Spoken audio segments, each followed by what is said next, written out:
بسم اللہ الرحمن الرحیم۔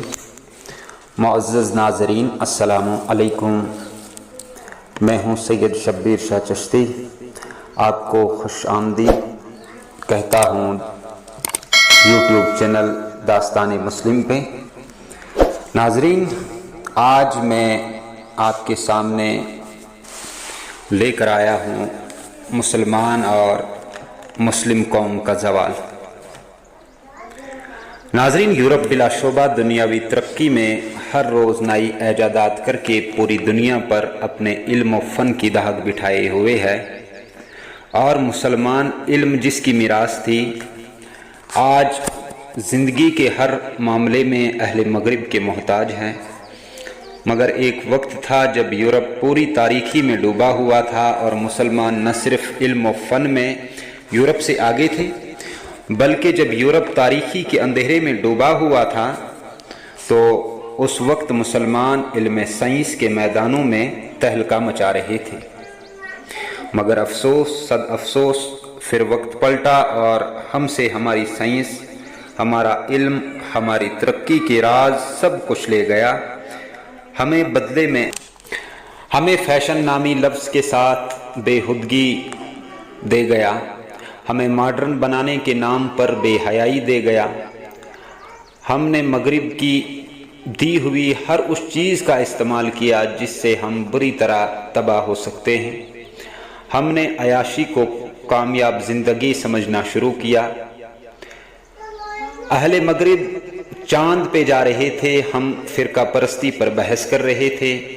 وہ ترقی کر رہے تھے، ہم 1450 سال پہلے نبی اکرم صلی اللہ علیہ وسلم کے صحابہ کے مسلمان ہونے نہ ہونے پر بحث کر رہے تھے۔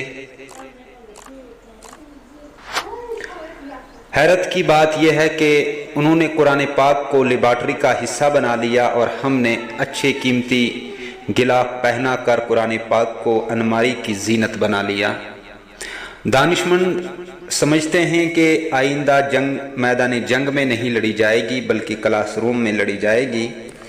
یورپ اپنے بچوں کو علم و فن میں ترقی کرا رہا ہے، اور ہم نے علم کو روزگار کے لیے حاصل کیا اور کر رہے ہیں۔ ناظرین، آج بھی مسلمان آنے والی نسلوں کو برباد ہونے سے بچا سکتا ہے جب آنے والی نسلوں کو یہ پتہ چلے کہ یورپ کے پاس جو علم ہے وہ ہماری میراث ہے۔ ناظرین، مسلمان کم و بیش 1000 سال تک دنیا کی ایک بڑی طاقت رہے ہیں۔ علم و حکمت، تدبیر و سیاست اور دولت و حشمت میں کوئی قوم ان کا مقابلہ نہیں کر سکتی تھی۔ مسلمان پوری دنیا پر حکومت کر رہے تھے۔ یہ بادشاہی خدا نے مسلمانوں کو دی تھی اور خدا ہی نے چھین لی۔ قوموں کے عروج و زوال کے بارے میں خدا کا قانون یہ ہے کہ وہ سرفرازی کے لیے جسے چاہتا ہے اپنے قانون ابتلا کے مطابق منتخب کر لیتا ہے۔ قوم جب علم و اخلاق کے لحاظ سے اپنے آپ کو پوری طرح سے گرا دیتی ہے تو اللہ تعالیٰ یہ منصب اس قوم سے چھین لیتا ہے۔ ناظرین، زوال کے اسباب بالکل واضح ہیں۔ اولاً مسلمان کتاب الہی کے حامل بنائے گئے تھے۔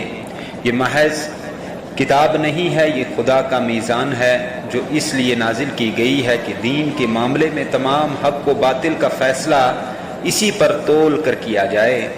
مسلمان اپنے تمام اختلافات اس کے سامنے پیش کریں، اور جو فیصلہ اس کی بارگاہ سے صادر ہو جائے بے چون و چراں اسے قبول کریں، کیونکہ یہ علم و عمل کا مرکز ہے۔ ہر تحقیق، ہر رائے اور ہر نقطۂ نظر کو ہمیشہ اس کے تابع رکھا جائے۔ گزشتہ کئی صدیوں سے مسلمان بدقسمتی سے کتاب الہی کی یہ حیثیت اپنے علم و عمل میں برقرار نہیں رکھ سکا، اور کتاب الہی یعنی قرآن پاک سے لا تعلقی مسلمانوں کے زوال کا سبب بنا۔ ڈاکٹر سر محمد اقبال نے یوں کہا کہ وہ زمانے میں معزز تھے مسلمان ہو کر، وہ زمانے میں معزز تھے مسلمان ہو کر، اور تم خوار ہوئے تاریخ قرآن ہو کر۔